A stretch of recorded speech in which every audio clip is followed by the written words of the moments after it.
Hello, everyone. Welcome back. This particular interview from Dr. Otti, the governor of Abia State, is a must-watch. You guys remember that a few days ago, Rufai from Arise Television was in Abia State, where he toured Abia State and also hear from people of Abia State directly to truly know what is happening in Abia State, what Dr. Otti is doing in Abia State. So the same day, he had an interview with Dr. Otti, which I would love you guys to relax and watch this video to the end for you to see what Dr. Otti is doing in Abia State. This is really, really interesting, my people. Just take a look. On May 29, 2023, Dr. Alex Chioma Otti assumed office as the fifth democratically elected governor of Abia State, Nigeria, under the Labour Party, ending the 24-year dominance of the People's Democratic Party, PDP. A renowned economist, banker, and philanthropist, Otti's victory was a watershed moment for Abia, a state plagued by decades of mismanagement, infrastructural decay, and economic stagnation. His campaign slogan, "Weep no more, help is on the way," captured the aspirations of Abians yearning for change. 2 years into his tenure, Otti's administration has been both celebrated for its bold reforms and scrutinized for its limitations. This interview provides a comprehensive evaluation of his governance, focusing on its achievements, challenges, criticisms, and the transformative potential of his leadership. The Morning Show speaks to Alex Otti. Welcome to another interview session with Governor Alex Otti of Abia. He leads a state called God's own state. And it's a state of a lot of enterprise when you look at the antecedents of Aba. A sprawling town from its colonial days and a heart and a hub for business in the Southeast region. The big question is, how is Governor Otti going to bring his banking experience to revolutionize this state? Your Excellency, pleasure to have you on the show. Nice to have you in Abia. Welcome. How are you doing today? I'm doing well. Thank you very much. Welcome from Washington. Was it Washington? Washington, D.C. Oh, wow. Thank you so much. I was watching you on the screen. Thank you so much. Tried to wave. You didn't respond. Thank you so much, Your Excellency. Welcome. Your Excellency, you got here by the grace of God and your campaign, but most importantly, a very important woman, that great professor at INEC, that decided not to compromise. You want to say something about that great woman and state her name extensively, because we live in a country where we don't celebrate heroes. Thank you very much. And I want to start by welcoming you once again to Abia. Thank you for the first question, because you are very right. A lot of times we don't celebrate people. And I've had time to actually say good things about her. I didn't know her from Adam. Never met her. And when she was selected for that role, that was just like 72 hours before the election. So I was a bit scared because when she was appointed Vice Chancellor of Federal University of Technology, Owerri, I tried to reach out to her because she bears the same surname. She's Otti, Professor Nnennaya Otti. So, and I guess that was 2021. So I got her number, tried to call her, she didn't respond. I sent a text message congratulating her, she didn't also respond. So I just said, okay, I left her. And 2 years later, she was now going to be the returning officer. But then, most importantly, I left everything in the hands of God. And then the election came. If you recall, I've been in this process since 2015. And a particular local government was always used to falsify the results of the election. And that's Obingwa. Again, in 2019, it happened. So 2023, the election, it was clear that I was going to win the election again. And as the results kept trickling from the different local governments, the tally was increasing. I mean, the difference was increasing. And what they did at that time was just wait. So at some point when they thought enough local governments had come in, they falsified the result, moved it to 80,000 from there to 90,000. It ended at 108,000. But then this woman rejected those falsified results and said she was going to stick to the results that came from the polling units. And the rest now is history. So we cannot tell the story of the changes that have happened in Abia State, the new Abia, as we call it, without a reference to Professor Otti. We thank God for her. So I strongly believe that the hand of God was in the whole process. It was God that brought her. So my tribute to her. Thank you. And tribute to courage. But those in the opposition still say a lot of things about you. Let me tell you some of the things they say. They say you awarded the most expensive contract in Nigeria, 5-kilometer Port Harcourt Road, Abia, for 32 billion to Julius Berger, chaired by your friend. These are kind of the things they say in the opposition about you. Also hear one of it. They say you abandoned the new government house, that nothing was wrong with it, and we are right here in your village. They also talked about the fact that, you were trying to take glory for the geometric power company, when that, contrary to your public boast, that Abia is not even enjoying 24/7 power supply and the residents. And they also went ahead, to say that you abandoned the multi-specialist hospital that was done by your predecessor. So these are some of the things they say about you. I mean, what do you say to all of these things? Well, the opposition will find something to say. Even if God was to come down to govern the state, the opposition will have something to say. So I think they are busy looking for things to say. All the issues you've mentioned are non-issues to Abia people. Geometric, of course, I told the story of geometric. And I encountered geometric in my banking days when Professor Naji came to me, a bit frustrated. And this was several years ago. I was the executive director in First Bank. I believe that was 2009, 2010. Yeah. Just before I left First Bank. And I packaged a facility to help him rescue the geometric project, because the bank, coincidentally, that was funding the project at that time, stopped because of the global economic crisis. And that bank was Diamond Bank, where I had to go 1 year after. And I packaged, if I recall, about $80 million facility. Got the approval, but he couldn't draw because the bank at that time felt that the person that understood the project was leaving, and that was me. And as I left, he came back to me in Diamond Bank.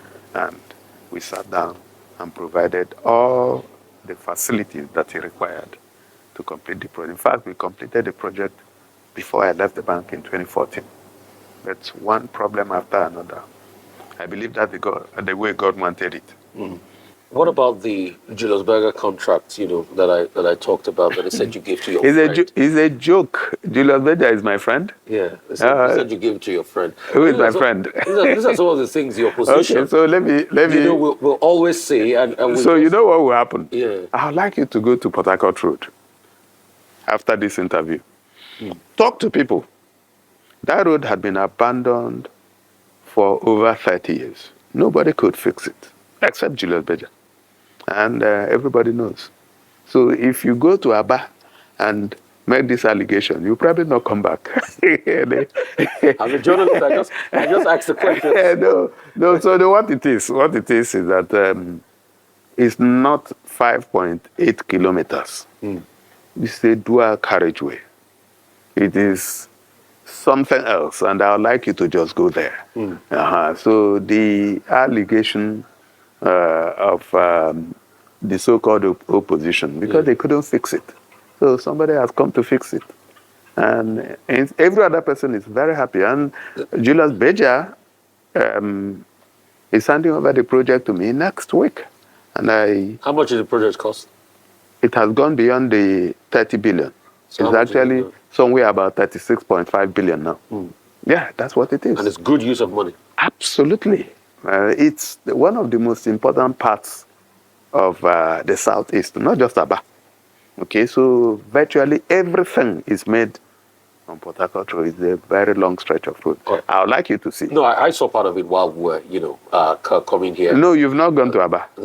No, I'm not going to Abba. Port Harcourt Road is inside Abba, not Abba Port Harcourt Road. Okay. There's a Port Harcourt Road in Abba. Okay. That takes you from inside town all the way to the expressway. Okay. Okay, so, and everybody is happy. Even the opposition is happy. Okay. What are you doing as regards to... Okay, you also talked about government house. Yeah, government house. Yeah, Yes. and the specialist hospital. Okay. Yeah. So what happened was that my predecessor commissioned an uncompleted building on the 28th of May. Uncompleted building? Uncompleted building on the 28th of May. I would also like you to see it. My people will take you to it. So, and it is supposed to be new government house. So what did he do? He completed the ground floor, finished it very well, put Italian furniture. I don't like to talk about it, but since you asked, No, yes. put Italian furniture in the place, painted it, and commissioned it. Okay, so the bedroom. So after the inauguration, I went there. When I looked at the ground floor, I was very happy. But as I went to the first and second floor, they were not even plastered. No sanitary fittings, nothing. So that's fraud. Really? Yeah. And I like you. I've not put one dime. No, are you going to probe your predecessor for that? You have only 4 years. And when you get into some of these distractive things, you lose focus. I have too much work to do. Probing him is there. Of course, we called in KPMG at some point, and I'm sure you must have seen that, where they looked at one of the accounts, and they found that some 10 billion naira was drawn for a non-existent airport. So that's the only one that we are saying, bring back our money or give us the airport. But he says he's fixed the airport, that the airport is, that things are working with the airport. Yeah, it's Audio Airport. Audio Airport. We've just flagged off the construction of the Abia Airport. That's better. Probing is a waste of my time. But the question a lot of people ask is, if you have an airport in Owerri, why do you need another Abia airport? That's always the argument. Does it make financial? It's a good argument. Does it make financial? It's a good argument. But the truth about it is that when you go elsewhere, you'll find that in a place like Texas, how many airports do you have? But they have even in Houston alone. I mean, I was in Texas. Yes. I was in Dallas in in January. You have the Dallas Fort Worth Airport, which is about the second, third biggest airport in America.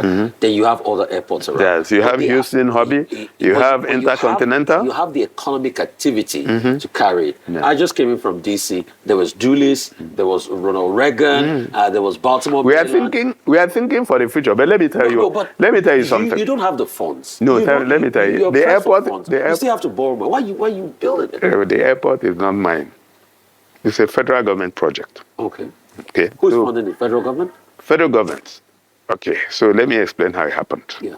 So the federal government came up to say it wanted to build a few airports, I think 4 or 5. And Abia was one of them.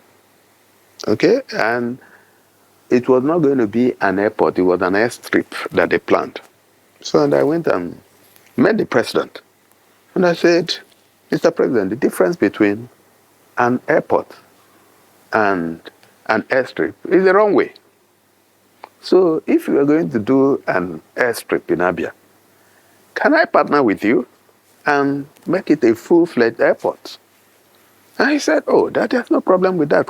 I should go and meet the Honorable Minister for Aviation, Festus Keyamo. And I went and met him, and he didn't have a problem with that. So, and we sat down. You bring your own money. We bring our counterpart for them. How much are you putting into it? I'm not sure yet. But our contribution is now the wrong way.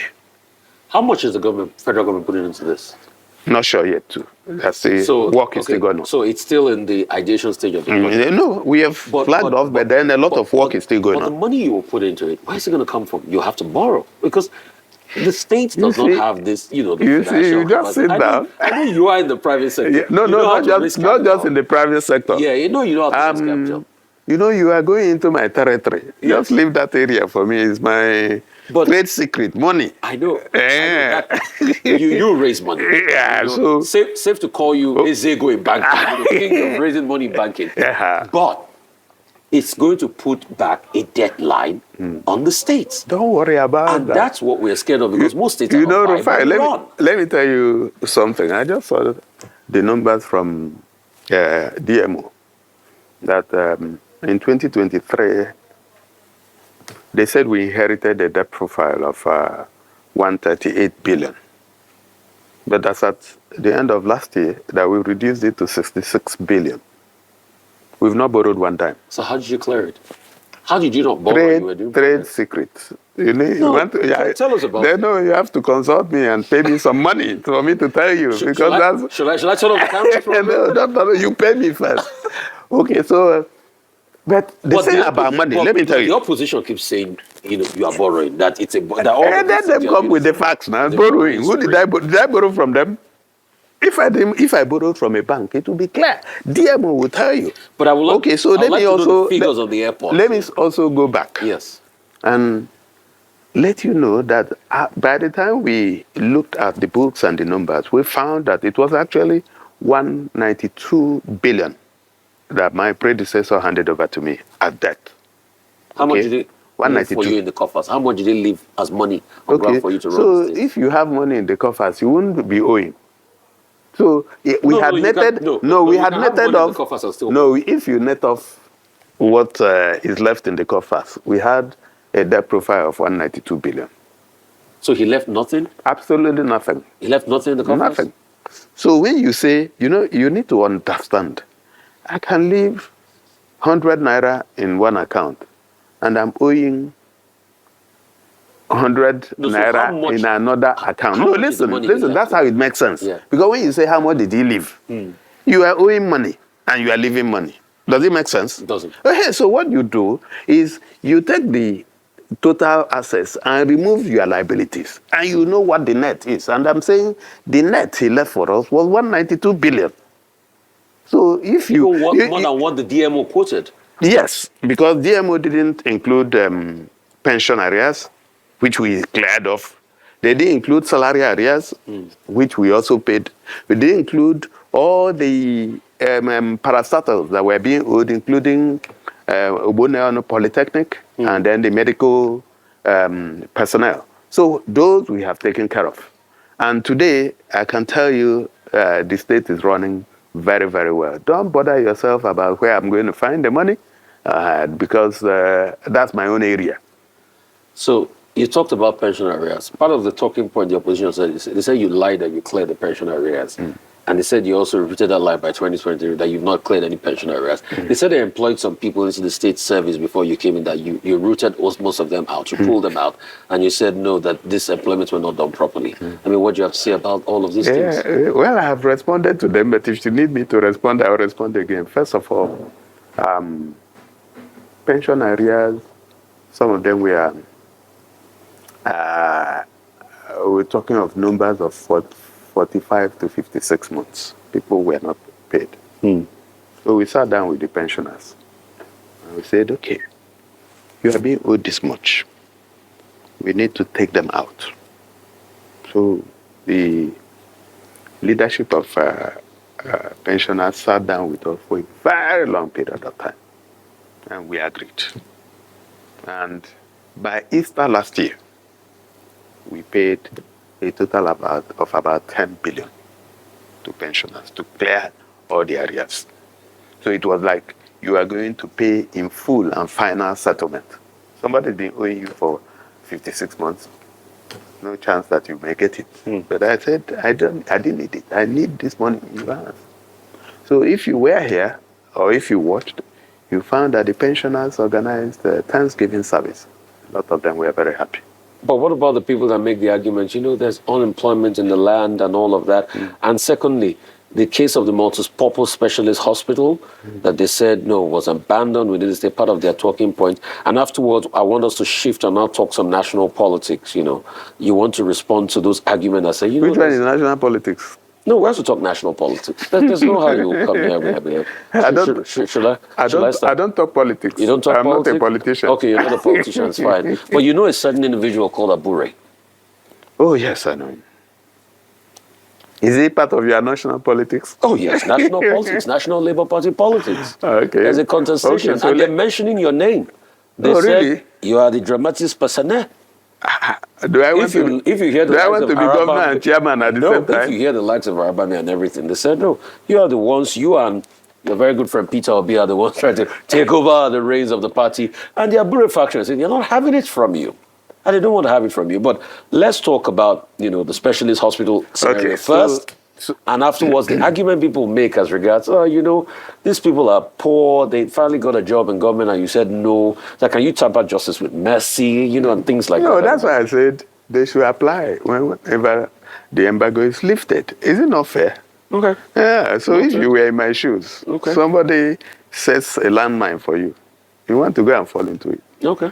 You have a huge, you are paying some 65,000 people. That's the population of civil servants in Abia. 65,000. And then somebody maybe puts a few more thousand for you. It wasn't in good faith. But it's gone. So at the appropriate time, and I'm sure that those of them who are forward-looking would have found something else to do. And of course, the interesting thing we are doing here is to create an enabling environment for businesses to thrive. Our people are very entrepreneurial. Okay, so quite unlike some of us who want to be given money.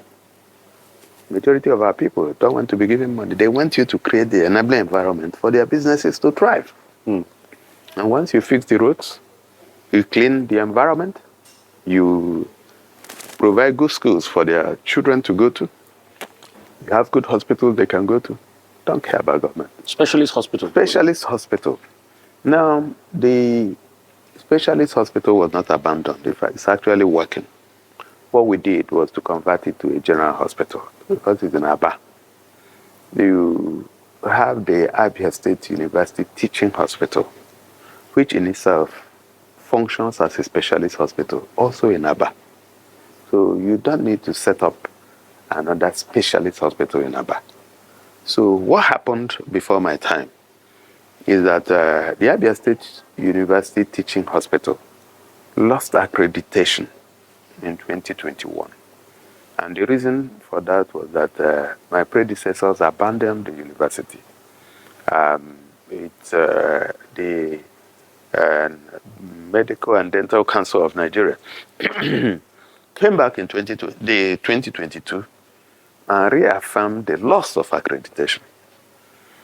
So when we came up in 2023, I gave my people 6 months to fix that teaching hospital, get the necessary personnel, and ensure that the accreditation was restored. To the glory of God, in December 2023, in fact, it was dramatic when the registrar of the Medical and Dental Council of Nigeria came here. He said by the time he got to the teaching hospital, he was almost missing his way. And he thought the driver was taking him somewhere else. And so the accreditation was restored in 2023. So everything that you require in the teaching hospital is there right now. So we felt that instead of maintaining, because that hospital was Abia General Hospital that was converted to specialist hospital. The specialist hospital. We thought it was not necessary. With the Abia State University Teaching Hospital, just a few pulls from it. So it wasn't a good decision in our judgment. So the general hospital is working very, very well, just like the other 21 general hospitals. But a lot of them are in different states of dilapidation. So we have taken about 7 of them in the first instance, fixing them, retrofitting them. By the time we are done with that, we will take another 7 and then the final 7. Having said that, we also do have a general hospital in Amachara, Omuahia, that we actually want to function with the diagnostic center as a specialist hospital. And of course, there is one in Omonato in Bende. What's the idea? The idea is to have specialist hospitals in every senatorial zone of the state. So you have the one in Amachara covering the central, you have the one in Bende covering the north, and of course you have the Abia State University Teaching Hospital in Aba covering the Aba senatorial zone, the Abia South senatorial zone. So that's what we have done with that. So it's not any abandonment of any sort. Okay. Now, national politics. Abure. What are you doing to that, man? Okay, so I'm not doing anything to Abure. I have said it time and time. Abure worked very well with me. And as far as I'm concerned, he's still my friend. But I tell friends the truth. So I don't have any problem with Abure. Supreme Court has said, you are no longer chairman. And the man is saying he is still the chairman. But something must be wrong. So, but this conundrum, a lot of people have said, can lead to the destruction of your party. Some people argue that your party is gone. With all of this, are you planning on decamping at some point? Because as Delta just left, other governors are leaving. Governor Fubara, suspended Governor Fubara, went to have a meeting with President Tinubu. And it looks like your party is on shaky ground. And like, Senator Ifeanyi Okowa, former governor of Delta, did say today, said they want to be close to the center. Your state is one leg in the center. You know, the speaker, the deputy speaker of the House of Reps happens to be from your state. So that's a great privilege. And he too has been saying that we are going to, consolidate on the state and push you out. So is it not just time for you to align with the APC, or are you going to do it anytime soon? Okay, so I take your advice. So you are decamping. I take your advice. We can tell exclusive that Governor Otti is making the most with the APC. Governor Otti is not decamping. And my party is not on shaky ground. Why? Well, I've told you this. The arguments of other politicians. So they say lone man. You want to be close to the center. Don't worry. I'm being close to the center. I'm even closer to the center than some of them. But you're not in APC. You can't be closer than Delta. Everybody must not be in APC. This is democracy. And President Bola Ahmed Tinubu held on to his AD, AC, ACN, before becoming APC. If he was, then he wouldn't be president today. Sometimes you have to also stand for something. Will you ever leave Labour? I am not God.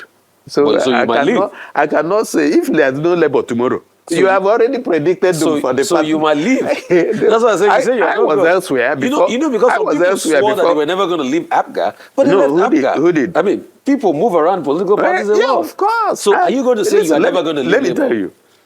I was in PDP. Okay.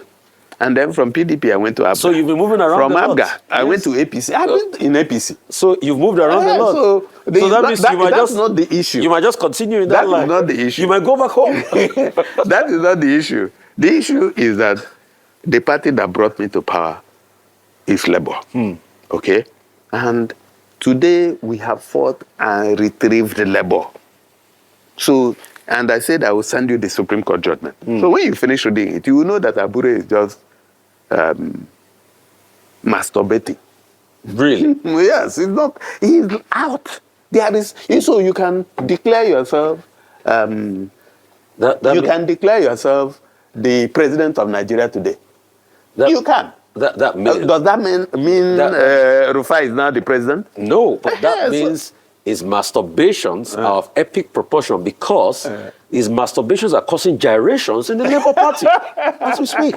Okay, you need to mind your language now. No, it's because everybody looks at it that all is not well. You see what? And they are also they're also pointing at opposition dismembering political parties like it's happening with the APC, with the PDP now, and they're also looking like as the Labour Party. So that's why you can call it masturbations, but these gyrations are getting into the fabric of the foundation of the party, and a lot of people are arguing that would there even be Labour Party in 2027?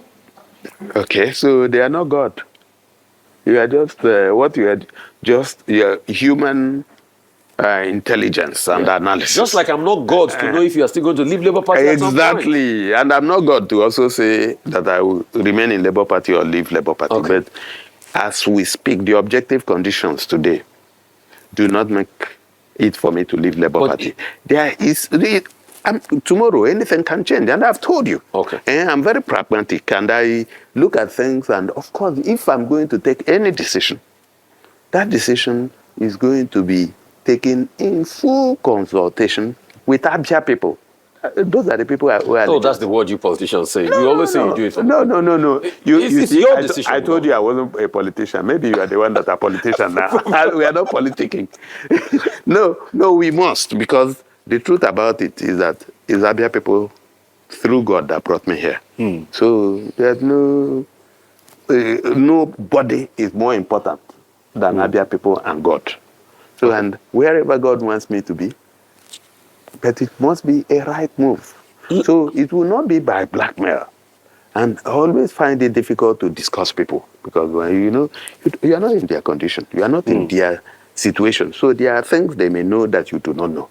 But as we speak today, we have retrieved the Labour Party. The National Caretaker Committee is in charge now, and they will organize congresses, ward, local government, like I told you, all the way to national convention, so that we get leadership. When are those congresses going to happen? Before the end of the year. They already have a timetable. Okay. I'd like to ask you this. Has President Tinubu done well economically? Okay, so this is one question I may not be able to answer. Why? Why? Because I have access to him. So I can always discuss with him. So it would be unfair for me to come in front of the cameras and be assessing him. And today is just 23 months into the administration. It's still early days. Did you call President Tinubu and told him it was unfair when he declared a state of emergency in Rivers? No, I don't. You are also going to an area that I said I will not discuss. And that area is, I won't discuss. But it's not fair. I won't discuss. Okay. Listen, so that you hear me. I won't discuss people. I won't discuss other states. I won't discuss the federal government.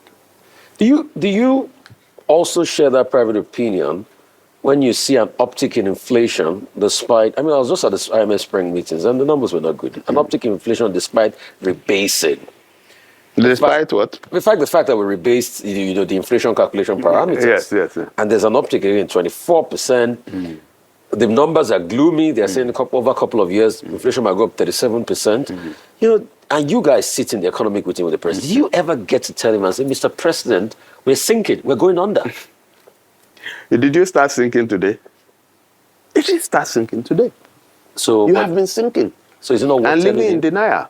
So is it not worth telling him? No. I mean, when we go for meetings. Living in denial. So you support the subsidy removal, right? Of course.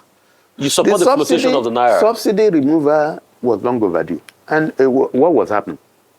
What was happening is that big men like you and I, we are the ones. Your Excellency, I'm not a big man. You're a big man. You live in VI. For you to live in VI, you're a big man.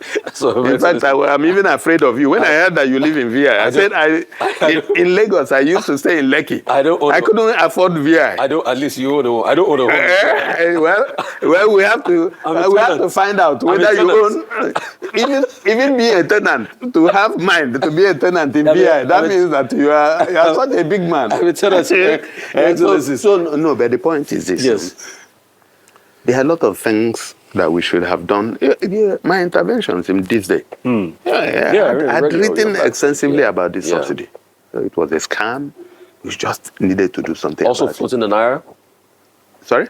Also floating the naira too? Floating the naira, I had also written about it. But you see, I think what I happened was that the two things happened about the same time. Which was not a good one. But then, over time, I believe that this economy, if we keep at it, the economy would rebound. Oh, now, are you surprised at inflation at 24%? What's interest rate?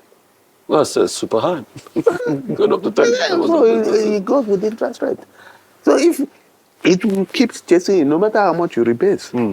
So that's what it is. But it's the not hardship on people, the fact that the naira is not worth anything. Very again, unfortunate. And you feel that in your state. Do you tell that to the No, it's president it's very unfortunate. But see, some of the sacrifices must be made. If you don't make them today, you will make them tomorrow. Or the economy will go up in flames. But Mr. Governor, saying it's very unfortunate does not put food on the table of a hungry person. And people will die of hunger. And people are dying. And saying it is fortunate will also not put food on the table. So you need to do something about it. We're just talking.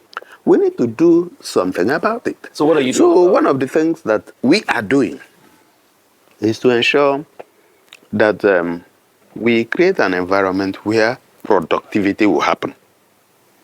Part of the problem with the exchange rate is because we are not producing much. It's because we are not exporting anything other than oil. It's because we are importing everything from the profane to the profound. We import toothpicks. We import bottled water. Should we be doing that? So that puts a lot of pressure on the foreign exchange market. And until we reverse that, until we produce, do you know how much we spend importing food? Palm oil that Malaysians took from here in Umuahia. We are now buying from them. So these are things that need to be done. So what are you doing as regards agriculture? If they took the palm oil out from Umuahia, and you are saying Malaysians are bringing it, but I thought you would have jumpstart the palm oil. Of course, we are doing that. that. So how many tonnage are you producing now? No, it's still early days. Early days? It's still early days. But people are hungry.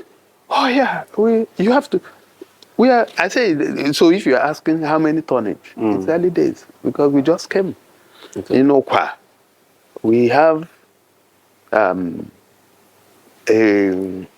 multinational company that is partnering with us to remove the old trees and replant them. In rubber, in cocoa, we are in rice. In fact, today we are producing rice in Owerenta.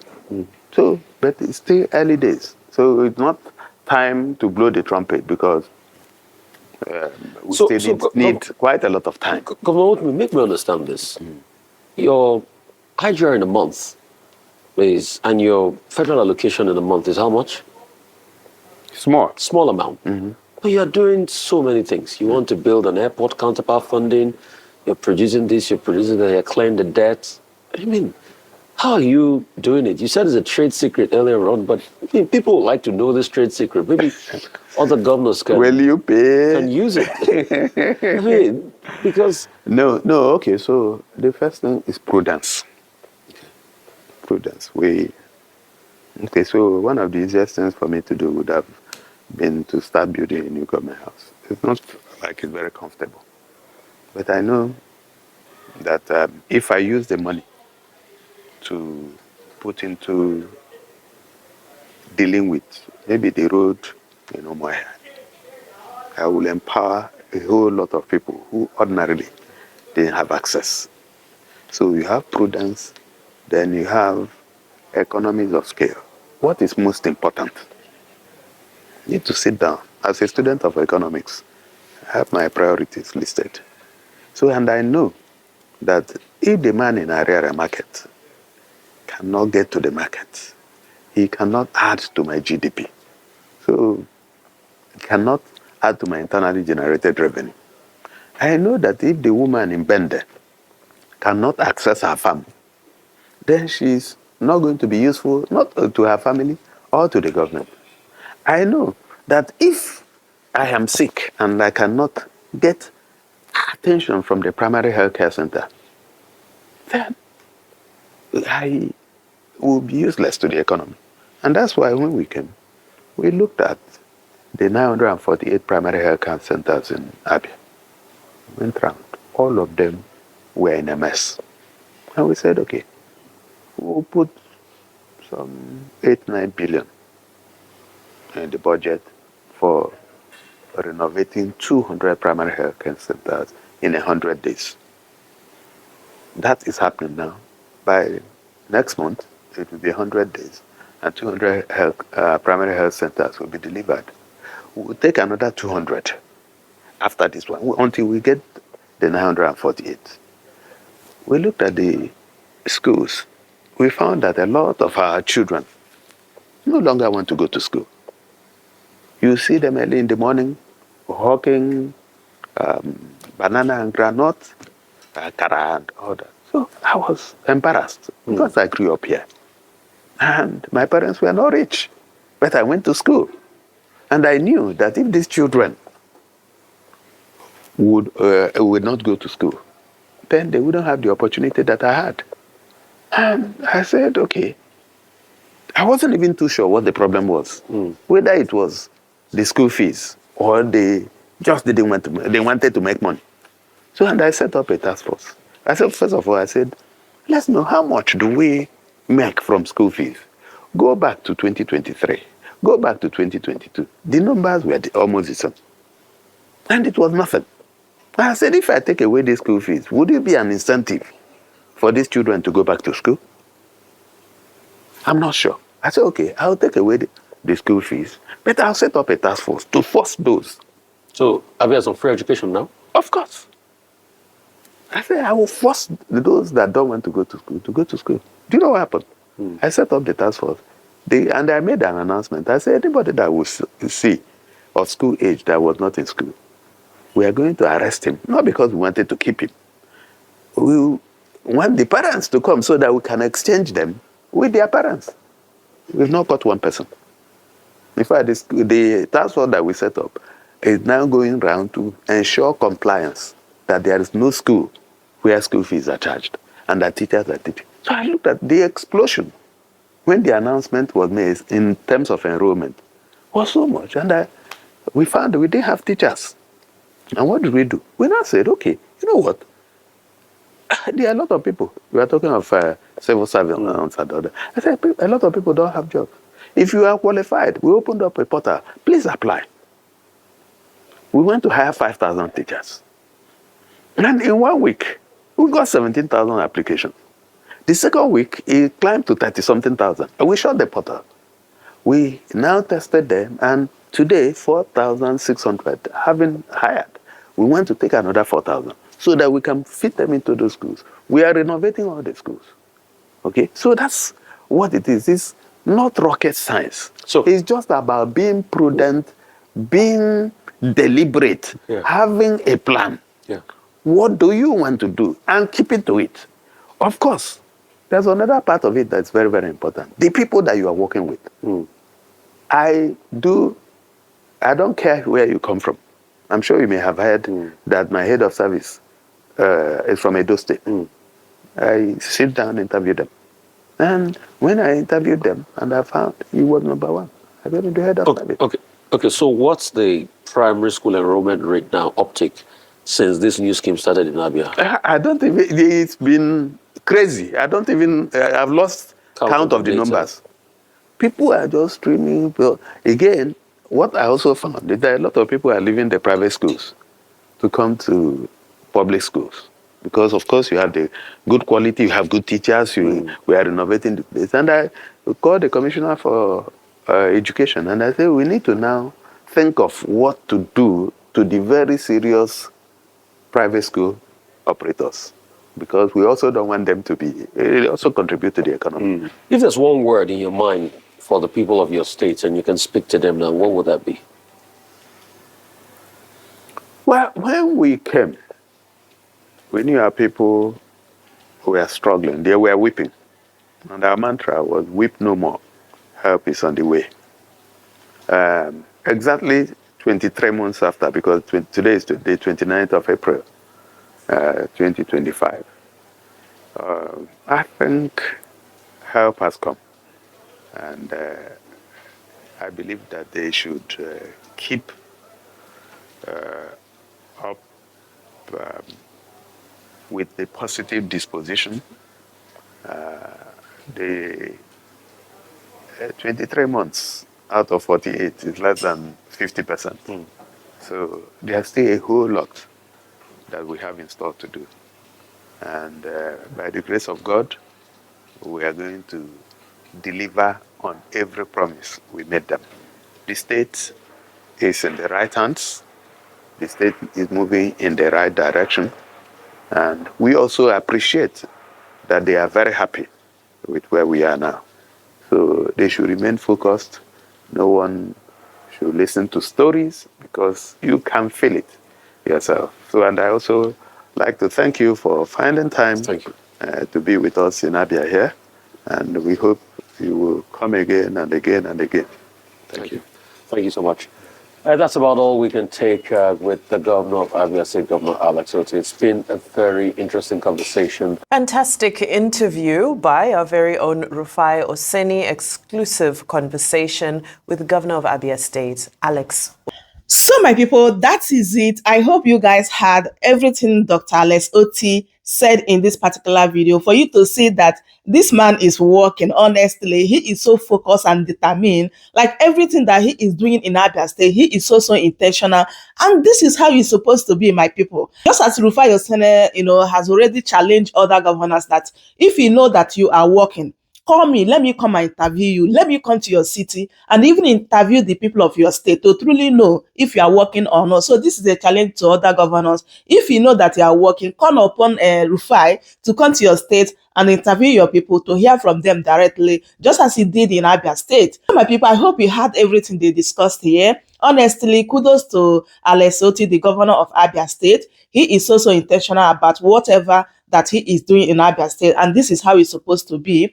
I would love you guys to leave your thoughts in the comment section about everything they discussed here. Don't forget to subscribe to my channel if you haven't for more updates. Like the video and also share it. I will see you guys in my next update. Goodbye for now.